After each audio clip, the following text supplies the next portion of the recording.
Mr. Paiota, does that make any sense? Why are you allowing pedestrians in the neighborhood where you're about to try to get a robot? You've sent a robot in to detonate, and you don't have the area secured. Does that make any sense to you? It makes no sense. The safety of the public would be your paramount objective first, to secure the area, clear the area of civilians, make sure that there aren't any unnecessary personnel close to the... A new political battle over January 6th is unfolding, and this time the focus is not only on the rioters, but on the FBI itself.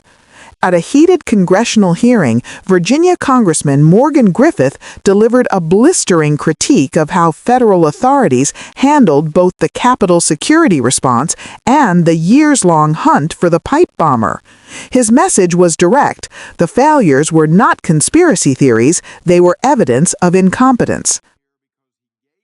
Gentleman from Virginia, Mr. Griffith, is now recognized. And let's talk about the evidence. If you learned that you're supposed to bring the evidence with you, I submit to my colleague, he should have brought the evidence on the National Guard, because in our prior hearings held by Mr. Loudermilk, we discovered that not only did the president authorize the National Guard in advance of January 6th, but that offer was turned down, and then there was some obstruction on the National Guard getting here because he gave the order for the National Guard to be brought. And the general in charge, according to 4 officers who were with the National Guard that day, with the commander of the Washington, D.C. National Guard, 4 of them testified under oath that the general never transmitted that order for well over 2 hours after the president gave the order. So that's the evidence that's out there, and those are the facts on that. Now, it was made in the prior hearing on this. Somebody said, well, why didn't the president just call directly? And we all know what would happen. I said so at the time. We all know what would happen if the president had done that. They would have said he's not following the chain of command because he's supposed to give the orders to the general, and the general's supposed to give the order to the National Guard. But there was a failure there as well. Now, that's not what we're here about today. We're here about the pipe bombing. And let me say this to my colleague on the other side of the aisle.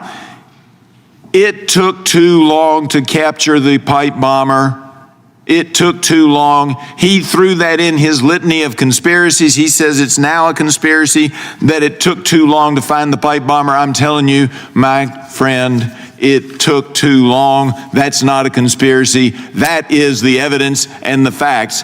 It took too long to find this individual, and there was sloppy work at the FBI. Now, I'm concerned about our safety because there's sloppy work all around on this thing, and I don't understand why. Because we saw in the previous investigation through the House Admin Subcommittee on Oversight, we saw a video where they bring in the detonation robot, or the robot to take apart or to make sure there's not a problem with one of the pipe bombs, and they didn't secure the area around it. So in the film, you see, and the chairman will agree, he saw it too, you see a pedestrian walking by.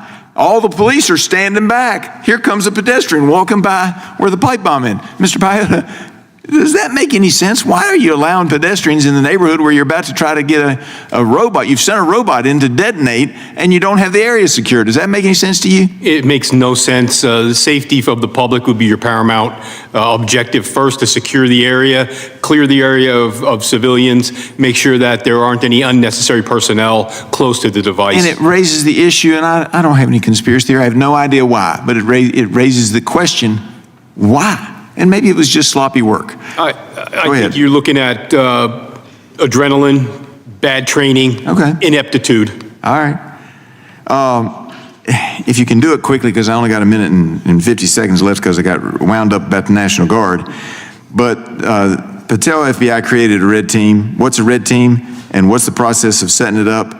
And who makes the decision to set it up? Yeah, red team, it's a term of art. It's a review team. He did a case review team. He took people who had certain backgrounds and investigative experience that were consistent with what he was looking to accomplish, put them together, gave them resources, gave them priority, and gave them the charter to take all this information. He removed all obstacles, and he gave them the charter to find out what's going on, look for any investigative gaps, what the boss is interested in gets done, what the boss checks gets done well. And that's what you saw here. Well, they did that in 2025. Do you think that while the Ray team was focused on something else, and you mentioned that earlier, do you think that by 2024 or 2023, they would have been able to focus and do a red team in the Ray FBI if they had thought that there was a reason to do so or that they thought that it was important? Because I'm concerned about the safety of people who go to the RNC and the DNC. The senior leadership did not make it a priority. The resources weren't dedicated. It didn't happen. So the safety of members of Congress going to their respective political party headquarters was not a priority for the FBI at that time? Did not appear so. Thank you very much. I yield back. The gentleman yields. The gentleman from Louisiana is recognized. Thank you, Mr. Chairman. Mr. Chairman, I ask unanimous consent to enter the criminal indictment of Mr. Brian J. Cole. Griffith began by challenging earlier claims that former President Trump had refused to authorize the National Guard. Citing testimony from 4 officers connected to the Washington, D.C. National Guard, he argued that the president did give the order in advance, but that the general in charge allegedly failed to transmit it for more than 2 hours. According to Griffith, that delay, not a lack of authorization, left the Capitol vulnerable as violence escalated. If you want reporting that digs beneath the political shouting and explains what these claims actually mean, remember to subscribe so you don't miss our next breakdown. The congressman anticipated the counter-argument that Trump should have called the Guard directly. He said that if the president had bypassed the chain of command, critics would have accused him of overstepping military protocol. To Griffith, the issue was not who made the call, but why the order, once given, was not carried out immediately. He then shifted to the subject of the pipe bomber, a figure who planted explosives near the Republican and Democratic Party headquarters the night before January 6th. Griffith rejected the idea that questioning the slow investigation was a conspiracy theory. He repeatedly emphasized that it simply took too long to capture the suspect and that the FBI's work had been sloppy. To illustrate his point, he referenced video uncovered by a House Oversight Subcommittee. In the footage, police deployed a robot to examine one of the explosive devices, yet the surrounding area was not fully secured. A pedestrian can be seen casually walking near the potential bomb while officers stood back. Griffith asked the witnesses how such a basic lapse in public safety could occur. One of the experts testifying agreed that it made no sense.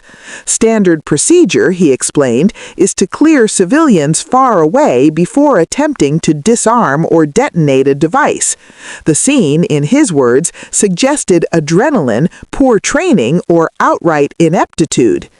Griffith said he was not pushing a theory about motives, only asking why such obvious mistakes were allowed to happen on one of the most sensitive days in American history. Subscribe now if you believe accountability matters as much as politics. We follow the facts wherever they lead. The hearing also explored the FBI's internal decision to create a red team years after the bombing. A red team is a specialized review group assembled to re-examine evidence, look for investigative gaps, and challenge assumptions. Witnesses testified that the team was finally formed in 2025, long after the trail had gone cold. Griffith pressed on why that step was not taken in 2023 or 2024. The response from the witness was blunt. Senior leadership did not make the case a priority, and resources were not dedicated. That answer disturbed the congressman, who said the safety of lawmakers, staff, and citizens visiting political party headquarters should have been at the top of the FBI's list. The broader implication of his argument is significant. If the Bureau focused more on political narratives than on basic investigative work, then future threats could be missed as well. Griffith warned that Americans attending national conventions or working near government buildings deserved better protection than what was shown before January 6th. This debate reflects a larger struggle over how the events of that day are remembered. Democrats emphasize the violence and the attempt to overturn an election. Many Republicans counter that security failures and intelligence mistakes played a major role. Both narratives can be partly true, but the country still lacks a single shared understanding. What emerged from this hearing was not just partisan theater. It raised concrete questions about emergency response, bomb squad protocol, and leadership inside the nation's top law enforcement agency. Those questions remain unanswered, and the consequences affect more than history books. They affect how prepared America will be for the next crisis. We will continue to follow the investigations, the newly released documents, and the political fallout. If you appreciate coverage that adds context instead of just repeating talking points, subscribe and join our community.